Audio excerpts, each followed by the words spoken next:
আদি মানুষ, সর্বপ্রথম মানুষ হযরতে আদম আলাইহিস সালামকে আল্লাহ তাআলা তৈরি করে জান্নাতে রেখে দিয়েছিলেন। ইতিহাস আপনাদের মোটামুটি জানা আছে। আল্লাহ তাআলা জান্নাতে রেখে দেওয়ার পরে হযরতে আদম আলাইহিস সালামের উপরে আইন জারি হয়েছে, আদম তুমি জান্নাতের পুরো জায়গাটা ভ্রমণ করতে পারবে, ঘুরবে, চলবে, ফিরবে, খাবে, উঠবে, বসবে, যা তোমার মনে চায় সব করবে।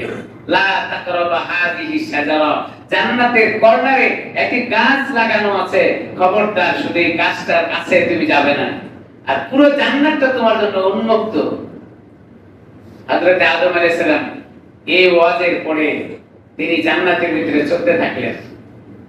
চলতে চলতে একটি সময় চলে আসলো, শয়তান ওয়াসওয়াসা দিল, ধোঁকা দিল। ধোঁকা দেওয়ার পরে ওয়াজ শোনায় দিল। শয়তানের ওয়াজ বড় কঠিন ছিল। ও আদম, তুমি কি জানো আল্লাহ তাআলা ওই গাছের কাছে যাওয়ার জন্য তোমাকে নিষেধ করেছে কেন? অর্থ হলো তুমি যদি ওই গাছের ফল খেয়ে নাও অথবা গাছের কাছে যাও, তাহলে এই জান্নাত থেকে আর তুমি কোনোদিনও বের হবে না। আল্লাহ চায় তুমি যেন জান্নাতে না থাকো, তোমাকে জান্নাত থেকে বের করে দিবে। গাছের কাছে চলে গেলেন। গাছের কাছে যাওয়ার পরে গাছের ফল খেলেন। এই বিষয়টা বলতে চেয়েছিলাম, গাছের ফল খাওয়ার পরে আল্লাহ তাআলা তাদের পরিহিত জান্নাতের পোশাক পরনে ছিল। গাছের ফল খাওয়ার পরে সে পোশাক খুলে গিয়েছিল। জান্নাতের ভিতরে তারা নিজেরা লজ্জিত হয়েছে। আল্লাহ জান্নাত থেকে তাদেরকে বের করে দিলেন।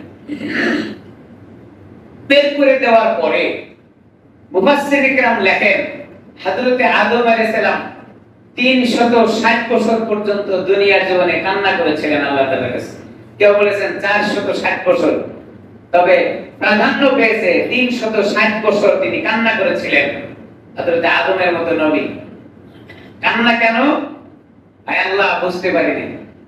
সর্বশেষ যেটা আল্লাহ তাআলা নিজে শিক্ষা দিয়েছিলেন হযরত আদমকে, আমরা জানি যত রকমের নাম আছে, যত রকমের দোয়া আছে, যত রকমের প্রাণীকুল আছে, যত রকমের মাখলুক আছে, সব কিছুর নাম আল্লাহ তাআলা হযরত আদম আলাইহিস সালামকে শিখিয়েছিলেন। তার ভিতরে এই দোয়াও আল্লাহ তাআলা শিখিয়েছিলেন। দোয়াটা হলো হযরত আদম আলাইহিস সালাম যখন পেরেশান হয়ে গেলেন, 360 বছর কান্নার পরে হযরত আদম আলাইহিস সালাম আল্লাহর কাছে দোয়া করলেন। দোয়াটা হলো রব্বানা যালামনা আনফুসানা ওয়া ইল্লাম তাগফির লানা ওয়া তারহামনা লানাকুনান্না মিনাল খাসিরিন। রব্বানা, আয় আমার রব, আয় আমার প্রতিপালক, আয় আমার মালিক, যালামনা আনফুসানা, আমাদের নফসের উপরে আমরা জুলুম করেছি, অত্যাচার করেছি। কি অত্যাচার? আপনার কথা আমরা শুনিনি। ওয়া ইল্লাম তাগফির লানা, হযরত আদম বলেন, ও আল্লাহ নফসের প্রতি জুলুম করেছি। ওয়া ইল্লাম তাগফির লানা, এখন যদি আপনি আমাদেরকে ক্ষমা না করেন, মাফ না করেন, ওয়া ইল্লাম তাগফির লানা, আর কি ওয়া তারহামনা, আপনি যদি আমাদের উপরে দয়া না করেন, রহম না করেন, লানাকুনান্না মিনাল খাসিরিন, অবশ্যই ক্ষতিগ্রস্ত যারা হয়েছে তাদের মধ্যে আমরা পড়ে যাব। দোয়া করেছেন রব্বে কারীমের দরবারে।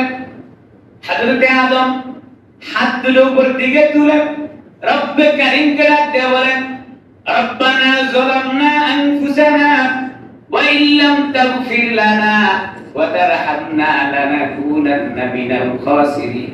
আয় আল্লাহ, জুলুম করেছি নফসের প্রতি, বলেন আল্লাহ আপনি যদি ক্ষমা না করেন আমি ক্ষতিগ্রস্ত হয়ে যাব, আপনি যদি দয়া না করেন আমি ক্ষতিগ্রস্ত হয়ে যাব।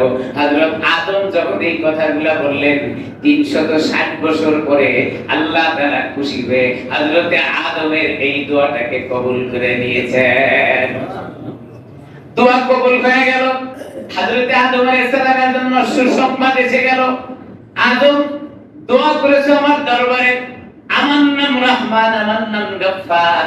তুমি যখন বলেছো আমি নফসের প্রতি জুলুম করেছি, এই কথা যখন তোমার বুঝে আসছে, ওগো আদম শুনে নাও, আমি রহমান গফফার, অপরাধগুলোকে তোমার ক্ষমা করে দিয়ে আবার জান্নাতের সুসংবাদ তোমারে আমি দিলাম। আল্লাহ তাআলা দোয়া কবুল করে নিলেন।